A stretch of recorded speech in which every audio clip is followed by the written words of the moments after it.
People like to say Catherine became powerful because she was perfect for the role.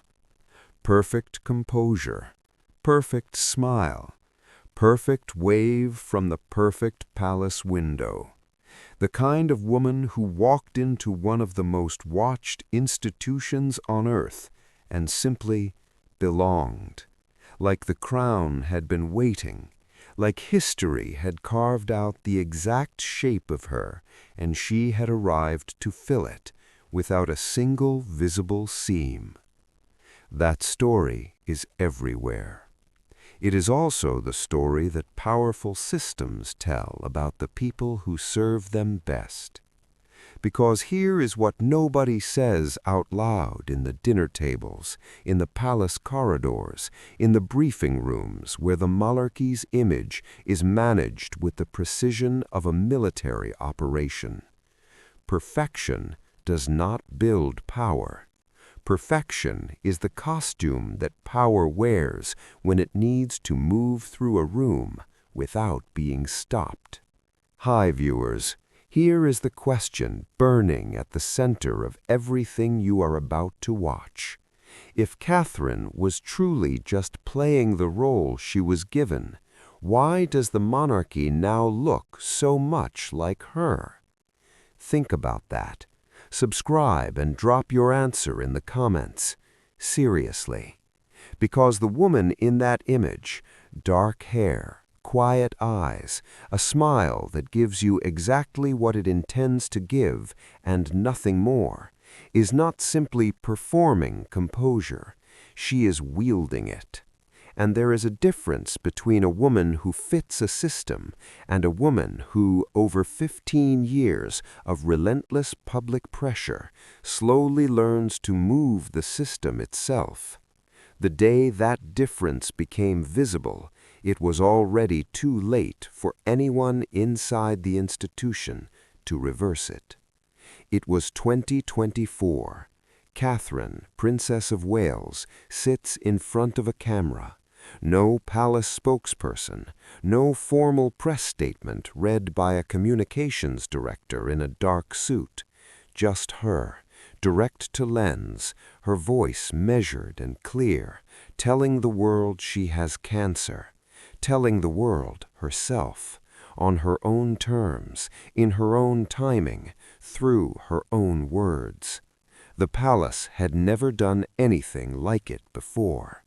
That moment did not happen by accident. Nothing about Catherine of Wales happens by accident. So the question was never whether she fit the monarchy.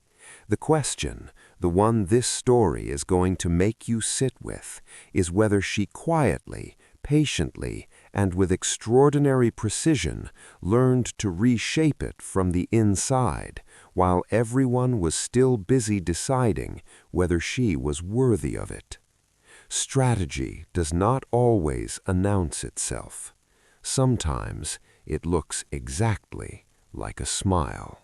She is 11 years old, sitting in the back of a car, watching the gates of a private school pull open for the first time. Marlborough College. Stone buildings, long green lawns, girls in matching uniforms moving across the grounds with the easy confidence of people who have grown up knowing that places like this were built for them. Catherine watches from the window. Her family can afford this.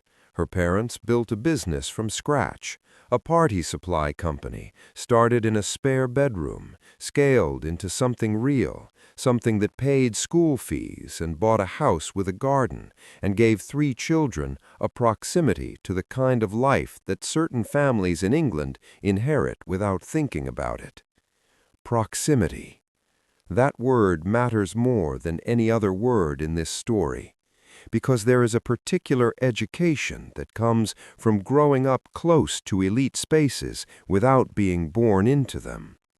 The children born inside those spaces move through them without friction. They belong the way furniture belongs, without question, without announcement, with the low-level hum of awareness that reminds you constantly that belonging must be earned and can be revoked. Catherine feels that hum. She learns early and without being taught to read a room before she enters it, to watch the faces of the people who already belong and understand what they communicate without words, what they approve of, what they dismiss, what they notice, and what makes them look away. She learns that observation is not passive. Observation is a form of intelligence that the people being watched rarely recognize as such. At Marlborough, she is liked, genuinely liked. She plays field hockey with the kind of focused energy that coaches love. Not the most naturally gifted athlete, but the most prepared. She is warm. She is organized. She makes the people around her feel comfortable. She is always comfortable to be around. But comfortable and known are not the same thing, and the girl who makes everyone comfortable is also quietly the girl who reveals herself in careful portions, never too much, never in a way that creates vulnerability she did not choose. Her school friend, Jamila Watson, would say later that Catherine was the kind of person who made you feel seen. But looking back, Jamila could not easily say what she herself had seen in return. Catherine had been present, warm, attentive, and somehow entirely in control of what she showed. That is not a small skill. That is the beginning of a very particular kind of power. The power of the person who understands, before they can fully articulate it, that the most dangerous exposure is the uncontrolled kind, that the person who shows everything holds nothing, that restraint, real restraint, not the cold kind, but the warm, deliberate, socially intelligent kind, is the closest thing to armor that a person who was not born into protection can build for themselves. She is watching everything. She is filing everything. She is not the loudest in any room she enters, but ask the people who shared those rooms with her years later, and almost all of them will say the same thing. She was always the most aware. And awareness, real, sustained, socially precise awareness, is not a personality trait. It is a preparation. The question is, preparation for what? The fashion show is small, a student charity event. Makeshift runway, borrowed lighting, an audience of university peers sitting on folding chairs in a cold Scottish hall. Catherine walks out in a sheer dress over a bandeau top and dark trousers, and across the room a young man with close-cropped hair and a Windsor jaw leans forward in his seat. William pays $4 more for a front-row seat that night. That detail is always included in the romantic version of the story, and it is always told as evidence of fate, as if the extra $4 proves something about the universe's intentions. What it actually proves is that two people were in the same room at a specific moment in time, and one of them noticed the other.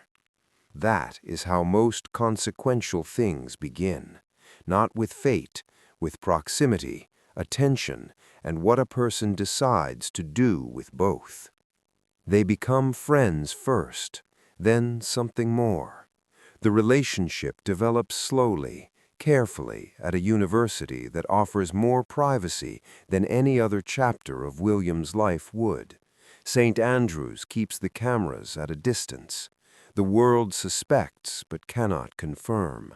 And in that protected space, Catherine learns something that will serve her for the next 20 years.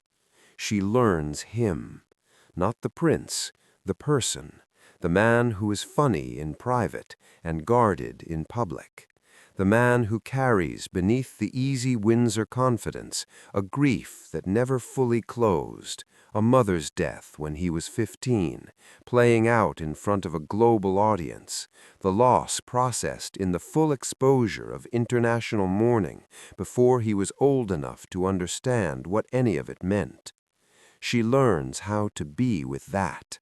She learns how to hold space for a person who has been looked at his entire life and, in the private room of a real relationship, desperately needs someone who sees past the position to the man beneath it. That is not a small thing to offer. It is also, and this is the part the romantic version of the story tends to skip, not a relationship without complication. The years between St. Andrews and Westminster Abbey are long, longer than most people remember. There is a public breakup in 2007 that the tabloids turn into a spectacle. She is photographed leaving her apartment, chin up, jaw set, eyes forward. The newspapers manufacture brief on her behalf, projecting devastation onto a face that gives them precisely nothing to work with. She says nothing. She controls the only thing available to her, her visible reaction. And then, quietly, the relationship resumes. What looks from the outside like patience, waiting, hoping, enduring, is also, if you are willing to look at it honestly, something more deliberate. She understands, in a way that people who rush into powerful institutions rarely do, that entering too fast is how you get consumed, that the institution of the monarchy has been absorbing people for centuries, shaping them, flattening them, converting the complicated human beings who enter it into the symbols it requires. She takes years. She watches the institution from the outside while it watches her. She learns its grammar, its tolerance levels, its pressure points. She learns what it rewards and what it quietly punishes, what it will bend to accommodate and what it will require her to bend toward instead. She is not simply waiting to belong. She is deciding, on her own terms, the conditions under which she will enter. Most people watching that 10-year courtship saw patience born of love, and patience was certainly part of it, but patience in the hands of someone who has been observing and calculating and preparing for a decade of proximity to one of the most powerful families in the world is something considerably more than simply waiting. It is positioning. And positioning, deliberate, sustained, and perfectly timed, is the move that everyone in the room will later agree was obvious in retrospect. Nobody saw it coming. April 29, 2011. Westminster Abbey. 1 billion people. A dress that took months to build and seconds to become iconic. A veil. A walk down an aisle so long and so watched that the entire world holds its breath for the duration of it. She does not rush. She never rushes.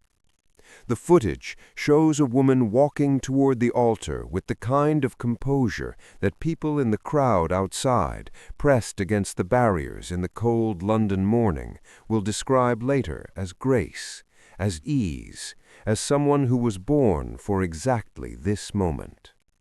What they are seeing is not ease. What they are seeing is the end product of years of preparation, wearing ease as its final costume. Catherine Middleton becomes Catherine, Princess of Wales, and the world declares it a fairy tale completed. The commoner from Berkshire, the girl who waited, she made it. The ending arrived. The credits should be rolling. They are not rolling. They are not even close. Because what looks from the outside like an arrival is, from the inside, the beginning of a completely different kind of test. And this test has no rule book she was giving in advance. It has rules, centuries of them, encoded in protocol and expectation, and the invisible grammar of an institution that has been absorbing outsiders and converting them into symbols since long before Catherine's grandparents were born. The ring goes on, and the freedoms she had not noticed she possessed begin, quietly and without ceremony of their own, to disappear. She cannot move through a grocery store without security. She cannot express an opinion on a policy, a controversy, a public event, without that opinion becoming the monarchy's opinion by extension, and therefore no longer hers to give. She cannot have a bad day in the ordinary human sense, cannot step outside with red eyes or a jaw that is working too hard against something private, because every such moment will be captured, interpreted, and turned into a headline before the day ends. Her wardrobe is analyzed, her waistline is measured in column inches, her pregnancies are camped outside hospitals, her children are photographed at distances that require telephoto lenses and are published in newspapers that claim to celebrate her while stripping her of every ordinary right a person has to the perimeter of their own life. She smiles through all of it. And here is where the story gets complicated, because the smile is real. That matters. It is not a performance layered over silent suffering in the way that certain narratives would prefer. She genuinely finds meaning in the work. The early childhood initiatives, the mental health advocacy, the engagement with communities across Britain. These are not simply assigned charitable interests dressed up as passion. They reflect something she actually cares about. But caring about something and being allowed to pursue it on your own terms are two different things. Every initiative required approval. Every public statement was reviewed. Every appearance was calculated not by her alone, but by the architecture of a system with centuries of practice in taking the energy of incoming individuals and redirecting it toward institutional purposes. She is becoming the Princess of Wales. She is also, in ways that are not visible and therefore not discussed, learning which versions of herself the institution will accommodate and which ones it will quietly, firmly, and without apology refuse. Her friend, Zola Ashford, one of the few people who knew Catherine before the title, would say in a private conversation years later that the woman who entered Westminster Abbey that morning was the same woman who walked out of it that morning. Same warmth, same directness in private, same clear-eyed understanding of what was happening around her. But she was operating inside a different set of walls now. And walls, even gilded ones, change what is possible. The world saw a princess, a real one, complete with the tiara and the balcony kiss and the crowds cheering in the cold. What the world did not see was the woman behind the crown learning in real time that winning inside this institution was not the end of the negotiation. It was the moment the negotiation changed terms entirely. And the new terms, the ones nobody handed her in writing, the ones she had to locate by feel in the dark of an institution that communicates more in silence than in speech, those terms would take years to fully understand, and even longer to turn to her advantage. The year is 2018. Prince Harry stands at the altar of St. George's Chapel at Windsor Castle, and the woman walking toward him is not what the British monarchy has seen before, not in this way, not with this particular combination of biography, visibility, and openly stated intention to bring herself, fully, without apology, into a space that has historically asked its newcomers to reduce themselves to fit. Meghan Markle walks down that aisle, and two women are suddenly living, in parallel, inside the same institution, under the same cameras, beneath the same weight of the same centuries-old expectations. The comparison begins immediately. It is inevitable, and it is also, in the way of most inevitable things, reductive. Two modern women, two outsiders technically, two women with educations, careers, and lives that existed before the monarchy offered them its particular version of elevation. The tabloids construct a narrative of sisterhood, then alliance, then tension, then rivalry. The framing shifts month by month depending on what generates more attention. Beneath the framing, something real is happening. Two women are making fundamentally different decisions about how to survive inside a system that was not designed with either of them specifically in mind. Meghan Markle decides to speak. She names the things she finds uncomfortable. She brings her whole self into rooms that had not, historically, made space for what she carries, her background, her identity, the full and specific weight of who she is. She pushes, she advocates, she looks at the edges of what the institution permits, and she tests them. And the edges do not move. The edges push back. What follows is documented in extraordinary detail. The Oprah interview, the Netflix series, the memoir, the sustained public accounting of what it felt like to enter that institution and discover the distance between its stated values and its practiced ones. The account is painful. It is also, in certain key dimensions, entirely consistent with what the institution's own history would have predicted for anyone who challenged it that directly, that publicly, and that fast. Catherine watches. Or rather, Catherine, who has always been watching, continues to watch. She says nothing publicly about any of it. Not about the departure, not about the allegations, not about the conversations that the media insists must be happening between the two women, must be charged, must be either a Cold War or a covert negotiation. Catherine gives the cameras no confirmation of any of it. And the people who believe silence is complicity see a woman protecting an institution that failed her sister-in-law. The people who understand how institutions actually change see something else. They see a woman who has learned, across years of precise observation, that the system she operates inside does not reform in response to public conflict.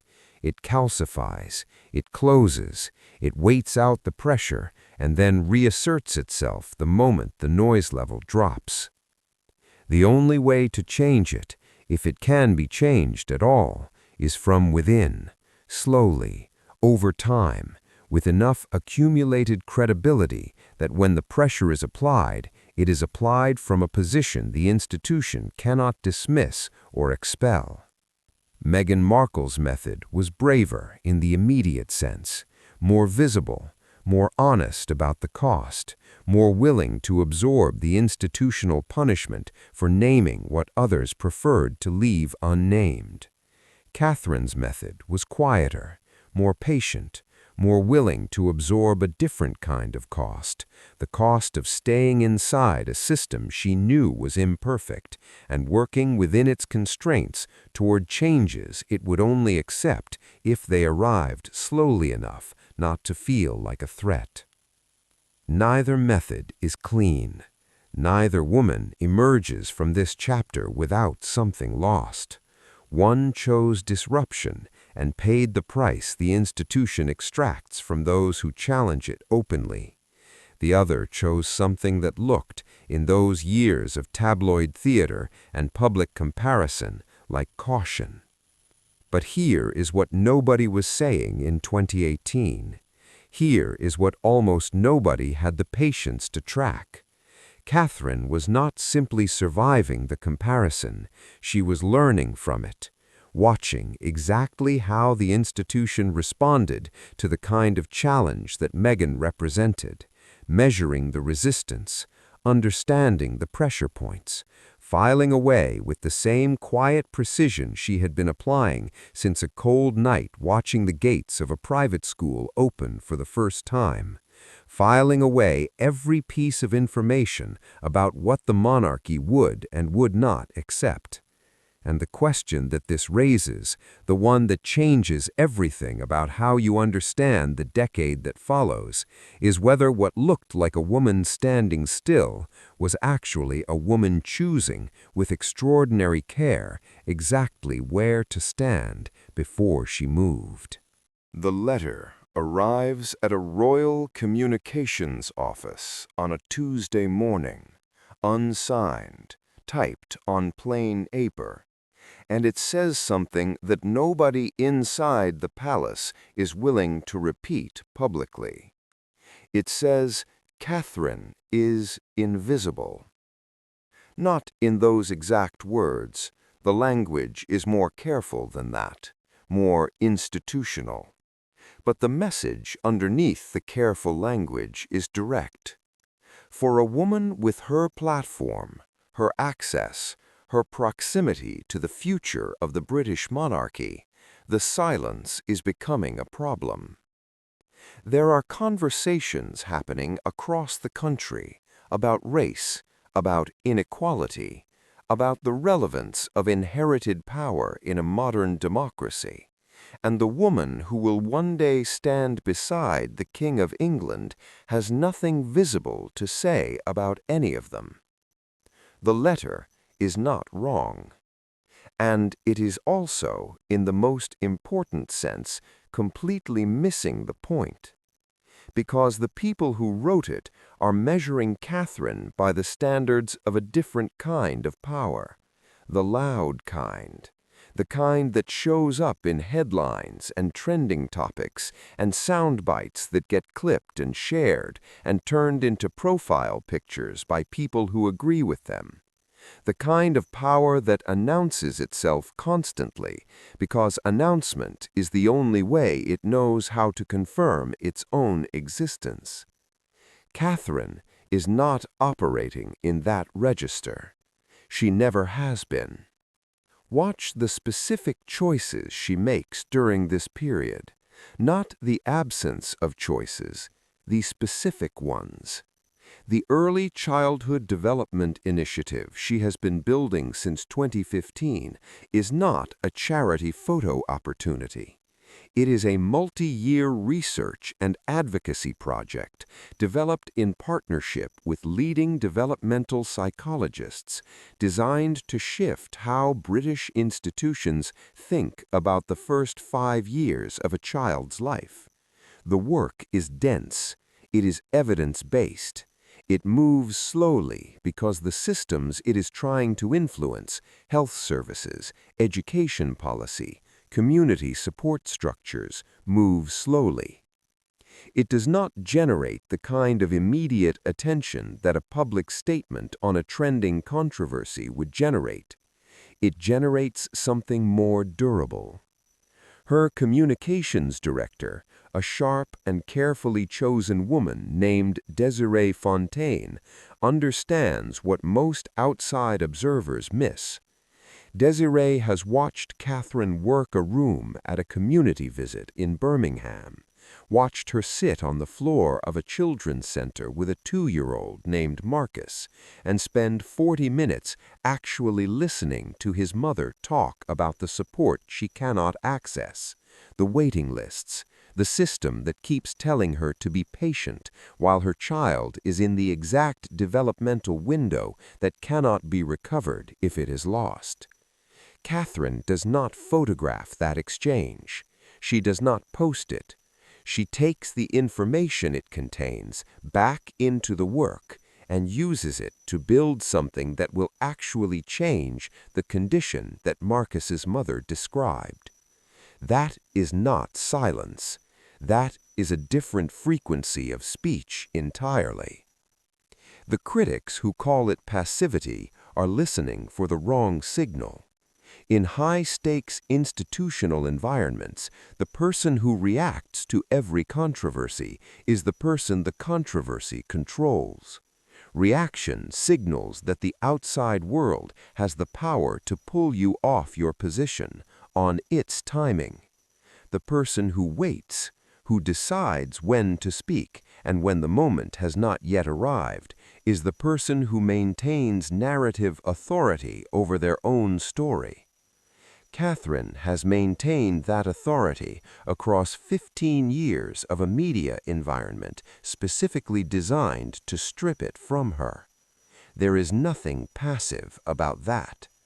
There is, in fact, nothing in the monarchy's recent history that required more sustained, deliberate daily effort than the thing her critics are calling inaction. But effort that does not perform itself is easy to dismiss, and dismissal for a woman who has spent years building something that the institution will not fully acknowledge until it cannot function without it, is simply another form of cover. People mistook her silence for absence. They mistook her restraint for limitation. They watched her move slowly and called it standing still. And while they were writing the letters and filing the critiques and waiting for the statement that would prove she was engaged, she was already 3 years into the work that would make the statement unnecessary. September 8th, 2022. Balmoral Castle, Scotland. The call goes out at 12:45 in the afternoon. By the time the news reaches the public, the Union Jack above Buckingham Palace is already at half-mast. Queen Elizabeth II is dead at 96 years old, after 70 years on the throne. The monarchy reorganizes in real time. Titles shift overnight. King Charles III ascends.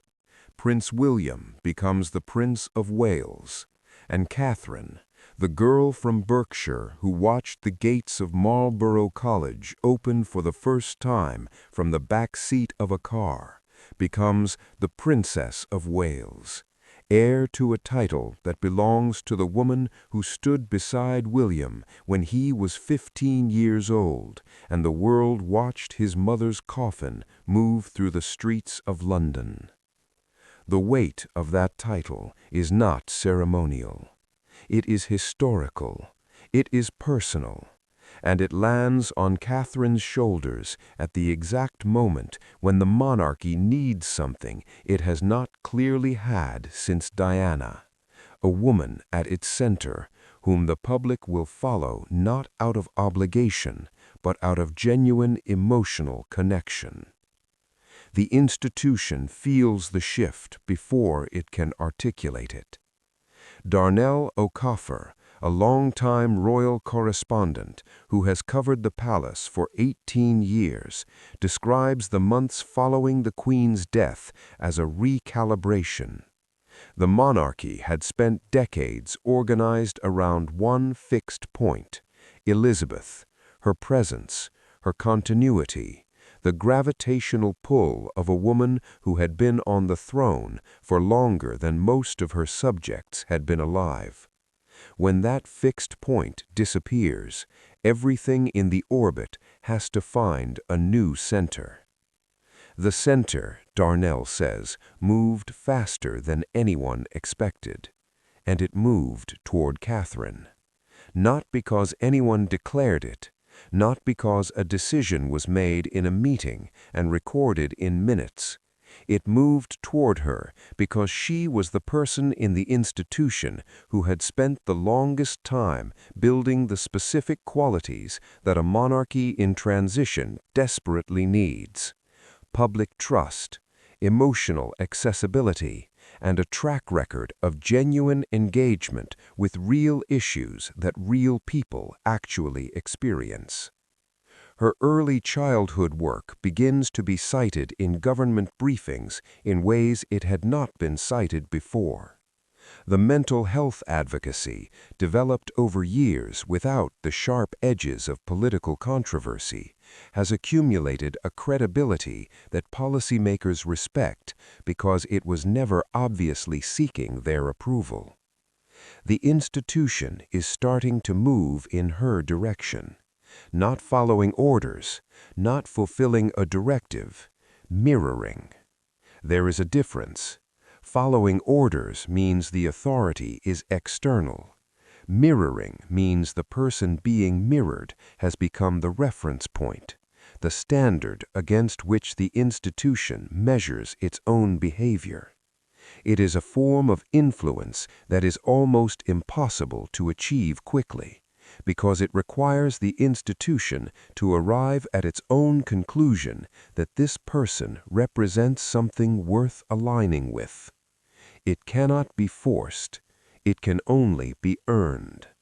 And Catherine has been earning it, one carefully chosen initiative, one precisely managed public appearance, one deliberately sustained relationship with the communities her work touches, since the year she first walked out of Westminster Abbey with a ring on her finger and a title that came with centuries of expectations she had not written and was not asked whether she accepted.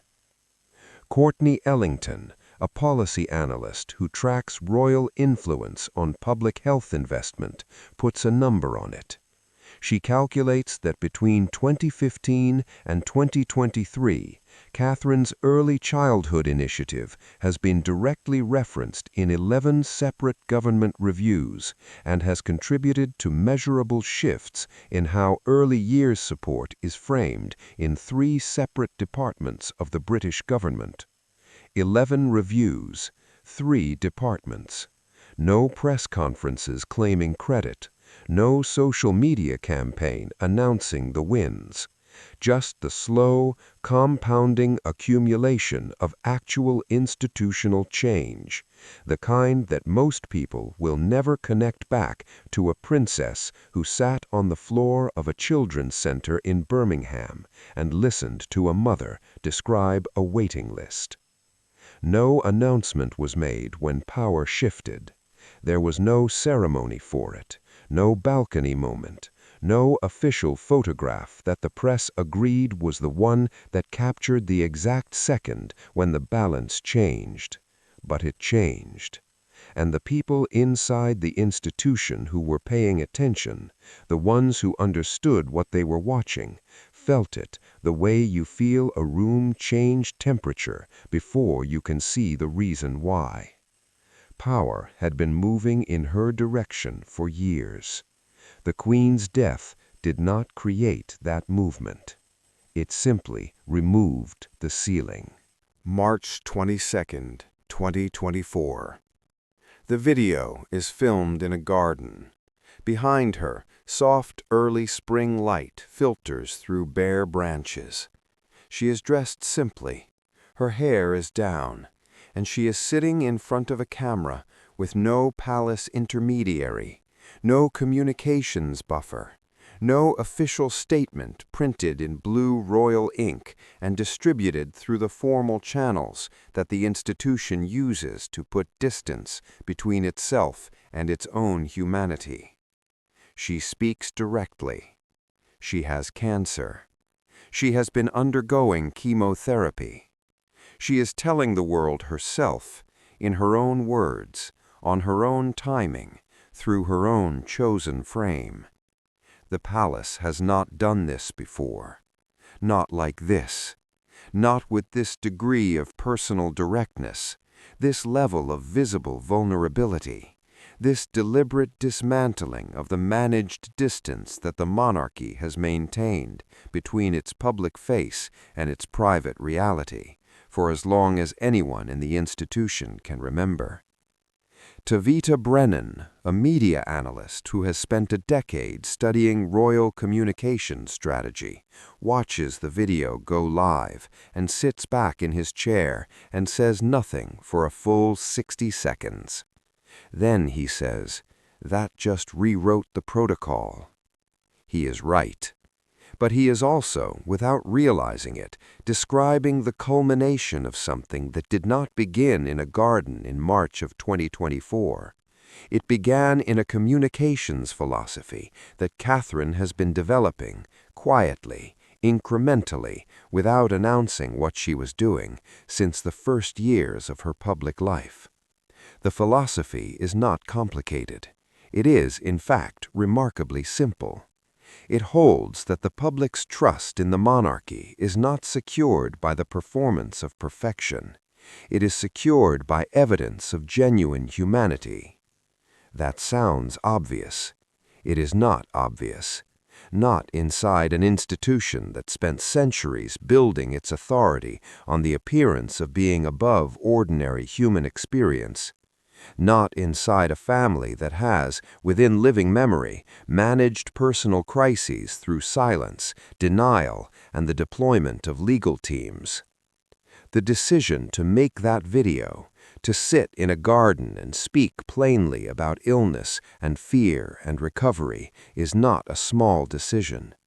It is inside the specific context of what the monarchy is and what it has historically permitted its members to show, an act of institutional rebellion wearing the costume of vulnerability.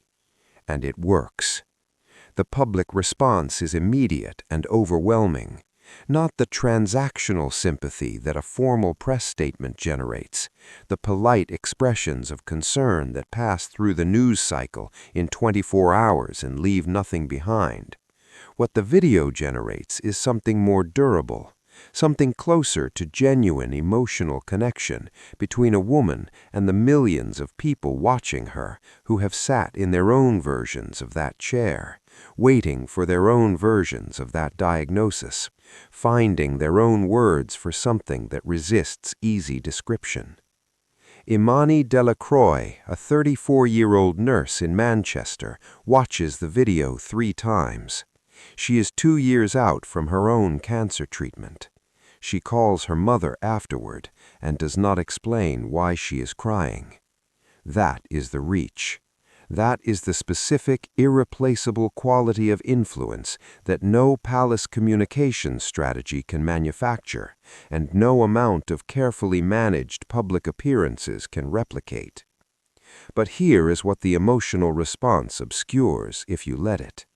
The decision to make that video is not only an act of courage, it is also the most sophisticated institutional move Catherine has made in 20 years of public life, because it does 2 things simultaneously. It demonstrates the personal authenticity that modern public trust requires, and it establishes permanently and without the possibility of reversal that the Princess of Wales does not need the institution's permission to speak to the people she serves. She reached past the palace, directly to the public, and the public reached back. The monarchy, watching the response, understands something in that moment that it cannot un-understand. She held the image together, through illness, through recovery, through the sustained pressure of living inside a fishbowl while managing a health crisis that would have broken the composure of most people who had never agreed to live in public at all. She held it. But here is the question that nobody inside the palace is willing to ask out loud, and that nobody outside it has yet found the right words for. If she held the image together, and she did, demonstrably, at extraordinary personal cost, what exactly did it cost her to hold it? And more importantly, who decided she was the one who should have to? Here is what the false victory story gets wrong. It assumes that Catherine succeeded because she accepted the terms the institution offered her, that she came in, adapted, performed well within the assigned boundaries, and was rewarded with titles and influence and the gradual accumulation of public affection. That version of the story makes her a product of the system, a very polished, very effective, very admirable product, but a product nonetheless, something the institution shaped, deployed, and benefited from, something that confirms the monarchy's own preferred narrative about itself, that it identifies the right people, places them in the right roles, and the result is continuity, stability, and the graceful preservation of something ancient and necessary. That version is not the true one. The true version is harder to look at directly, because it requires acknowledging something that powerful institutions are structurally resistant to acknowledging about themselves. She changed it.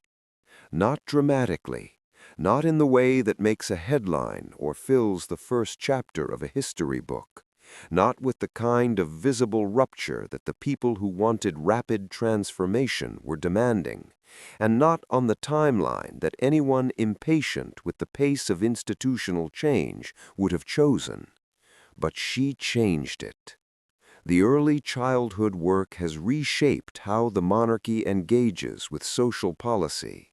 The mental health advocacy has shifted the language the royal family uses to communicate about internal and external welfare.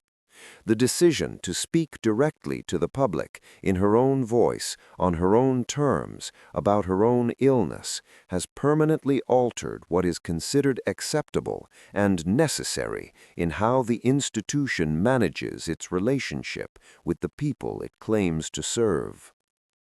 14 years of watching, filing, positioning, building, and then at precisely the right moment applying pressure in exactly the right place. Marcus Webb, a constitutional historian at Cambridge, says it plainly in a lecture in the spring of 2024. He says the most durable reforms inside legacy institutions are always invisible at the time they happen. They look from the outside like incremental adjustments. They look like small shifts in language and priority and emphasis. And then one day you compare the institution as it currently operates to the institution as it operated 15 years ago, and the gap between those two versions is not small at all. The gap, in the monarchy's case, is Catherine. Not entirely, not exclusively. Institutions are not changed by single individuals, and anyone who tells you otherwise is selling a simpler story than the truth allows. But she is embedded in that gap in ways that cannot now be removed without fundamentally altering what the monarchy has become. She is not a disruption. She is a renovation. Quiet, sustained, structural. The kind that only becomes visible when you step back far enough to see the whole building. By the time people fully understood what had happened, by the time the question shifted from whether she would be accepted by the monarchy to how much of the monarchy had been quietly shaped by her, the answer was already built into the institution's foundations, and it was far too late to separate her from the future of the throne. So what is the honest verdict? Not the comfortable one, not the one that resolves the tension and sends everyone home feeling settled. The honest one, the complicated one, the one that holds two true things at the same time and refuses to let either of them cancel the other out. Catherine, Princess of Wales, is admirable. The steadiness across years of pressure that would have fractured most people, the genuine commitment to work that predates its usefulness to her image, the emotional intelligence she brings to an institution that historically rewarded its members for suppressing exactly the qualities she has made central to her public presence. The courage, and it is courage, not simply strategy, of sitting in a garden in early spring and telling the world the truth about her own body while millions of people watched. Those things are real, and they deserve to be named without qualification. But admirable and uncomplicated are not the same category. There were moments, specific, identifiable moments, when her voice could have entered a conversation that needed it. Moments when the silence that protected institutional unity also protected something less defensible than unity. Moments when the people paying the price for that silence were not the institution and were not Catherine, but were the people outside the palace gates who had been told by the monarchy's own stated values that they were seen and heard. The discomfort is real too, and it also deserves to be named without qualification. Brianna Alcott, a community organizer in South London who has spent 8 years working on racial equity and public health, watches Catherine's cancer video and feels two things in the same breath. She feels moved, genuinely moved, by the directness, by the humanity of it, by the recognition that illness does not negotiate with titles or position or the number of rooms in your house. And she also feels the absence of a voice she needed in conversations that happened before that garden. Conversations where the princess's presence might have shifted something real for people like the families Brianna works with every day. Both feelings are honest. Both feelings belong in the same account of the same woman. Because Catherine is not a simple figure, she is a precise one. A woman who understood, earlier and more instinctively than almost anyone who has tried to operate inside this institution in the modern era, that sustainable influence inside a system built on tradition requires working within that system's tolerance before it will permit you to exceed it. Her greatest strength is restraint. Her greatest limitation is restraint. They are the same quality. The same discipline that allowed her to build real, lasting change inside an institution resistant to all change, that same discipline also held her back from certain conversations at certain moments in ways that real people felt as real absence. She did not miss those moments out of indifference. She missed them out of strategy.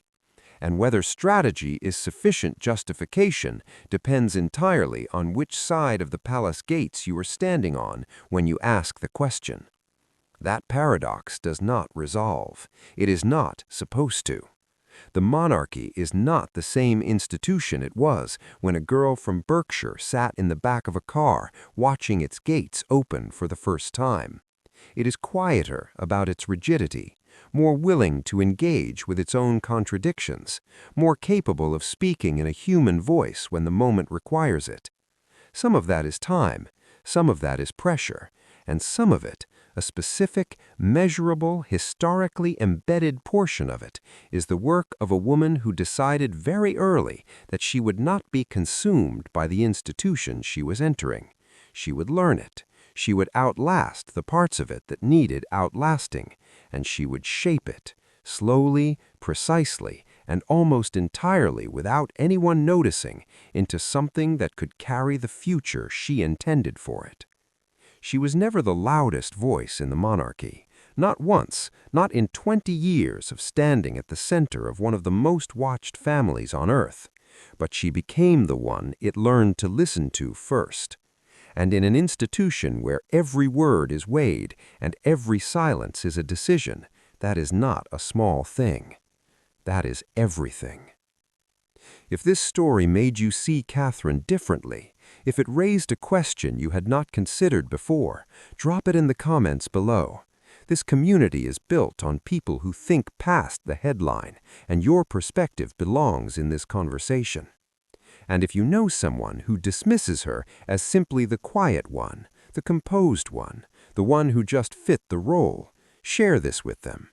Because the most powerful moves rarely look like power when they are happening. They only become visible in the rearview mirror. Subscribe to this channel and turn on the notification bell so you do not miss the next story. There are more of these coming.